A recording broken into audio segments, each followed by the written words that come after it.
saya Pitania Citra Prabandini dari Prodi Antropologi Budaya Angkatan 2022. Di video kali ini saya akan bahas mengenai digitalisasi dalam produk keuangan atau ekonomi.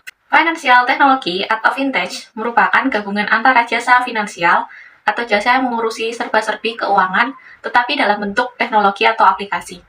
Perubahan ini merupakan salah satu upaya peningkatan layanan pelanggan agar lebih cepat, mudah, dan tentunya aman mengenai keuangan.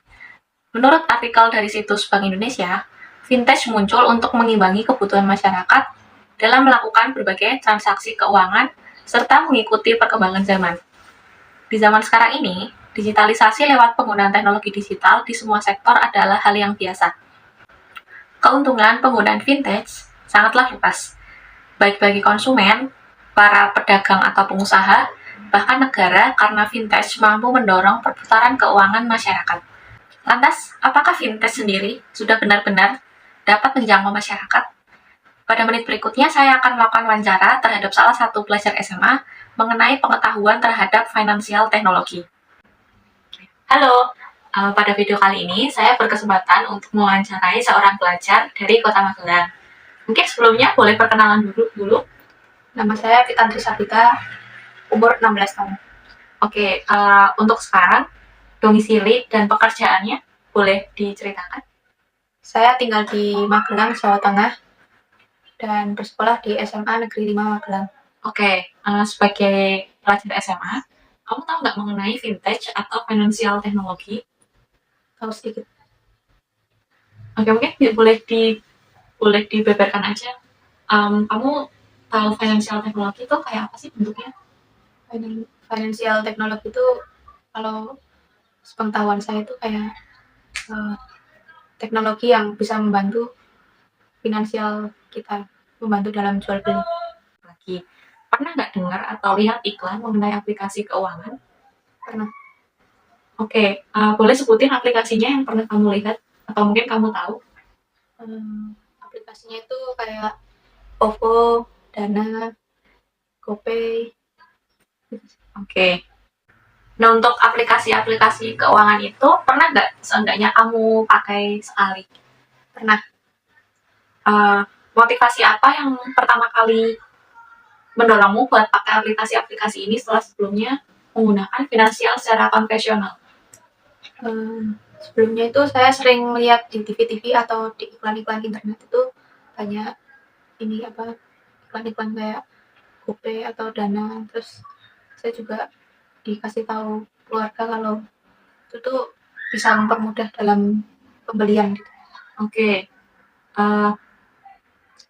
Kamu menggunakan aplikasi ini biasanya buat keperluan apa aja? Biasanya saya pakai aplikasi itu tuh buat bayar-bayar atau beli-beli paketan atau bayar barang-barang yang saya pesan di online shop. Oke. Pernah nggak mengalami kendala ketika menggunakan aplikasi atau teknologi finansial ini? Kendalanya itu mungkin kayak pas mau bayar tiba-tiba jaringannya hilang. Maksudnya bukan kendala dari aplikasi ya, tapi dari luar aplikasi. Oke, kendala dari aplikasinya. Apakah menurutmu aplikasi kayak gini, aplikasi finansial seperti ini, memang memberi kemudahan atau malah kesulitan? Kalau untuk saya memberi kemudahan aja sih. Boleh diceritain nggak kamu mengalami kemudahannya dalam bentuk apa? Kalau misal lagi pesen barang dari online shop itu nggak perlu repot-repot nyiapin uang cash gitu loh. Jadi tinggal nungguin barangnya datang, terus udah nggak usah ngurusin pembayarannya. Gitu. Jadi kalau dibandingkan sewaktu belum menggunakan aplikasi finansial ini, kamu lebih prefer mana? Bayar cash atau dengan aplikasi semacam ini? Pakai aplikasi. Dengan aplikasi ya. Terus saya pernah tuh menemui beberapa orang yang protes mengenai masalah pemotongan biaya admin di aplikasi finansial. Menurutmu itu oke-oke aja nggak sih, atau mungkin itu cuma akal-akalan aplikasi aja biar dapat profit? Menurut saya nggak apa-apa ya, karena kan itu uang admin itu juga pada akhirnya buat aplikasi. Jadi kalau misalkan bisa oleh aplikasi dimanfaatkan dengan baik, saya kedepannya bisa lebih nyaman lagi menggunakan aplikasi itu. Oke, berarti kedepannya pasti akan menggunakan aplikasi finansial semacam ini atau conditional aja? Kalau untuk saya lebih kondisional. Kondisionalnya dalam hal apa? Mungkin kalau ya itu tadi, kalau misalkan beli barang yang nggak bisa saya temui di kota saya. Oh, yang nggak offline gitu ya, yang harus beli di media, nggak marketplace. Iya. Oke. Pernah nggak sih kamu pakai aplikasi keuangan ini cuma untuk ngincar promo yang mereka tawarkan? Pernah. Apa tuh aplikasinya? Kayak Shopee itu, pernah saya tuh ngisi Shopee Pay, ternyata kalau beli barang pakai Shopee Pay ada diskon ongkirnya, jadi lebih murah gitu kalau pembayarannya pakai Shopee Pay itu. Oke. Sebelumnya, saya mau nanya juga nih, aplikasi-aplikasi yang kamu sebutkan itu sebetulnya banyaknya dari pihak swasta. Menurutmu sejauh yang kamu ketahui aja, pemerintah juga ikut andil nggak sih soal penyediaan atau pengembangan layanan aplikasi atau teknologi finansial ini? Kayaknya kalau dari pemerintah mungkin setahu saya hanya mengawasi saja ya.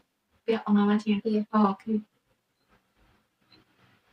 Menurutmu kalau misalkan pemerintah ikut campur dalam pembuatan aplikasinya ini, apakah akan bisa lebih murah atau menjangkau seluruh kalangan? Mungkin kalau lebih murah enggak ya, tapi mungkin bisa menjangkau lebih banyak kalangan. Oke. Nah, berkaitan soal penjangkauan berbagai kalangan ini, mungkin nggak sih pada beberapa puluh tahun ke depan Indonesia itu akan benar-benar menggunakan financial aplikasi untuk semua pembayaran? Menurutmu apakah itu akan mempermudah atau enggak buat masyarakat Indonesia? Kalau menurut saya sepertinya agak mempersulit masyarakat ya, karena kan nggak semua daerah Indonesia itu internetnya terjangkau, dan nggak semua rakyat Indonesia itu punya handphone atau alat-alat elektronik gitu. Oke.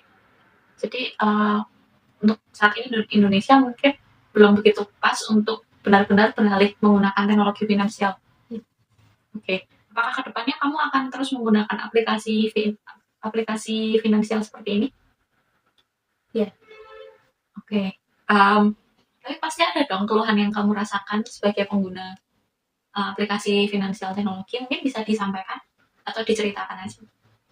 Kalau keluhannya mungkin tidak ada ya, tapi kalau menurut saya mungkin kedepannya bisa lebih baik lagi, bisa menjangkau semua kalangan. Oke, kalau gitu mungkin sekian dulu ngobrol-ngobrol kita hari ini. Terima kasih atas waktunya. Nah, lewat wawancara barusan, bisa kita ambil sedikit pandangan bahwa untuk kalangan remaja dan pelajar, sepertinya vintage sendiri sudah cukup umum diiklankan atau bahkan mulai digunakan untuk kebutuhan sehari-hari. Aplikasi-aplikasi seperti Gojek, Dana, OVO, Shopee merupakan inovasi baru yang membuat masyarakat bisa melakukan transaksi keuangan dengan lebih mudah tanpa harus mendaftarkan diri dan antri ke bank-bank konvensional. Hanya saja melihat dari layanan infrastruktur atau jaringan internet yang belum sepenuhnya merata, layanan vintage masihlah jauh dari kata sempurna. Demikian video saya kali ini mengenai digitalisasi dalam sektor ekonomi atau financial technology. Semoga informasi dalam video ini dapat memberikan manfaat. Terima kasih.